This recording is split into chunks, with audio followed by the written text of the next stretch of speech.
Hello everyone, welcome back to my YouTube channel easy to learn with Shubhangi. আজকে আমি তোমাদের সাথে শেয়ার করতে চলেছি 3টি স্পোকেন ইংলিশ রুলস।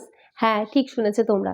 এই একটি ভিডিওর মাধ্যমে আমি 3টি এমন রুলসের সম্পর্কে তোমাদেরকে জানাবো যেগুলোর মাধ্যমে তোমরা নিজে থেকে হাজার হাজার বাক্যগুলোকে ইংলিশে ট্রান্সলেট করতে পারবে এবং এক নিমেষের মধ্যে। শুধু তোমাদেরকে একটু ভালো করে বুঝে নিতে হবে এবং ভিডিওটি শেষ পর্যন্ত দেখতে হবে, তবেই তোমরা পারবে। যদি ভিডিওটি ভালো লেগে থাকে তাহলে অতি অবশ্যই ভিডিওটিকে একটা লাইক, কমেন্ট এবং শেয়ার করতে হবে এবং চ্যানেলে যদি নতুন থাকো তাহলে চ্যানেলটিকে সাবস্ক্রাইব করতে ভুলো না। চলো আর দেরি না করে আমরা চলে যাচ্ছি আমাদের প্রথম রুল সম্পর্কে। কোনো ব্যক্তির কোনো কিছু ইচ্ছা করলে অথবা মনের কোনো আকাঙ্ক্ষা প্রকাশ করলে সেক্ষেত্রে আমরা ফিল লাইকের ব্যবহার করব। স্ট্রাকচার গঠন হবে subject plus feel like plus ভার্বের সাথে আইএনজি যোগ প্লাস অবজেক্ট। এবার কিছু বাক্য দ্বারা তোমরা বিষয়টি বুঝে নাও। আমার খেতে ইচ্ছা করছে, আই ফিল লাইক ইটিং। আমার ঘুমোতে ইচ্ছা করছে, আই ফিল লাইক স্লিপিং। আমার এক কথা বারবার বলতে ইচ্ছা করছে না, I don't feel like saying the same word again and again. আমার পাখির মতো উড়তে ইচ্ছা করছে। বলে এটা কি হবে? আই ফিল লাইক, ওড়ার ইংলিশ কি? Flying. I feel like flying like a bird. আমার আজ কোনো কিছু করতে ভাল লাগছে না, I don't feel like doing anything today. আমার ইংরেজি শিখতে ইচ্ছা করছে, I feel like learning English. আচ্ছা, তোমার কি খেতে ইচ্ছা করছে? Well, do you feel like eating? আমার খেতে ইচ্ছা করছে না, I don't feel like eating.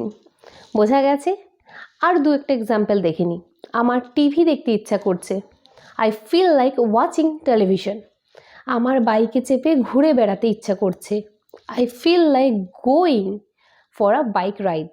এবার চলো দেখে নিই রুল নাম্বার 2 কী আছে। কিন্তু তার আগে তোমাদেরকে কিছু বাক্যর উদাহরণ দিই, তাহলে তোমরা বিষয়টি অনেক ভালো করে বুঝতে পারবে। যেমন ধরো, এক কাপ চা খেলে কেমন হয়, অথবা পরীক্ষার পর দুর্গাপুর গেলে কেমন হয়, বৃষ্টির দিনে খিচুড়ি খেলে কেমন হয়, ওকে জিজ্ঞাসা করলে কেমন হয়। এইসব বাক্যগুলোকে ইংলিশে ট্রান্সলেট করার জন্য আমরা হাউ অ্যাবাউট এই ফ্রেজের ব্যবহার করব। ব্রিটিশ ইংলিশের ক্ষেত্রে হাউ অ্যাবাউট এই ফ্রেজটি ব্যবহার হয়ে থাকে টু সাজেস্ট সামথিং অথবা অফার করার জন্য। যেমন ধরো, এক কাপ চা খেলে কেমন হয়, how about a cup of tea. বৃষ্টির দিনে খিচুড়ি খেলে কেমন হয়, how about having hotspots in this rainy day. পরীক্ষার পর দুর্গাপুর গেলে কেমন হয়, how about going to Durgapur after exam. রাত্রে খাবারের পর হাঁটতে গেলে কেমন হয়, অথবা রাত্রে খাবারের পর আমরা যে বাইরে পায়চারি করতে যাই সেটা করলে কেমন হয়, how about going out for a walk after dinner. ইংরেজি শিখলে কেমন হয়, অথবা কম্পিউটার শিখলে কেমন হয়, হাউ অ্যাবাউট লার্নিং কম্পিউটার। পার্কে বিকালটা কাটালে কেমন হয়, how about spending time in the park. রাত্রে সিনেমা দেখলে কেমন হয়, how about movie tonight. বোঝা গেছে? এবার চলো তৃতীয় নম্বর রুল সম্পর্কে আমরা জেনে নিই। তার আগে অবশ্যই তোমাদেরকে কিছু বাক্যের উদাহরণ দিতে চাই আমি।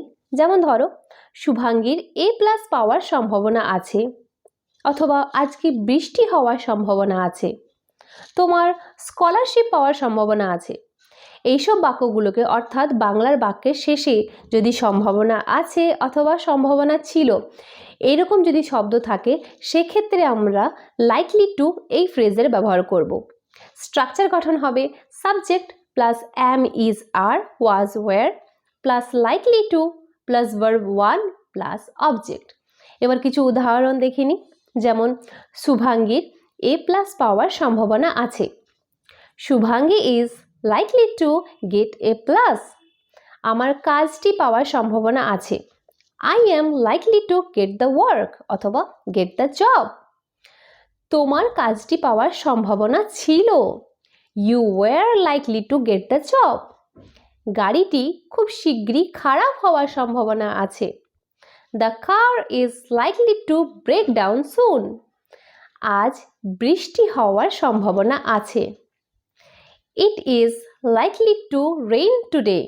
এবার আমি তোমাদেরকে এই 3টি হোমওয়ার্ক দিলাম। এই হোমওয়ার্কগুলো তোমরা আমাকে কমেন্টসে লিখে জানাও। যদি ঠিক হয় আমি সেটারও উত্তর দেবো, যদি ভুল হয় আমি সেটারও উত্তর দেবো। তাহলে তোমরা বুঝতে পারবে যে আমি যে বুঝিয়েছি তোমাদেরকে সেই বোঝানোটা তোমাদের সার্থক হয়েছে কিনা, অথবা তোমরা আমার মাধ্যমে বুঝতে পেরেছো কিনা। যদি ভিডিওটি ভালো লেগে থাকে তাহলে অতি অবশ্যই ভিডিওটিকে লাইক, কমেন্ট এবং শেয়ার করতে ভুলো না, এবং চ্যানেলটিকে সাবস্ক্রাইব করে দিতে ভুলো না। এবার দেখা হবে আরেকটা নতুন ভিডিওর সাথে। ততক্ষণ তোমরা ভালো থেকো, সুস্থ থেকো। Thanks for watching.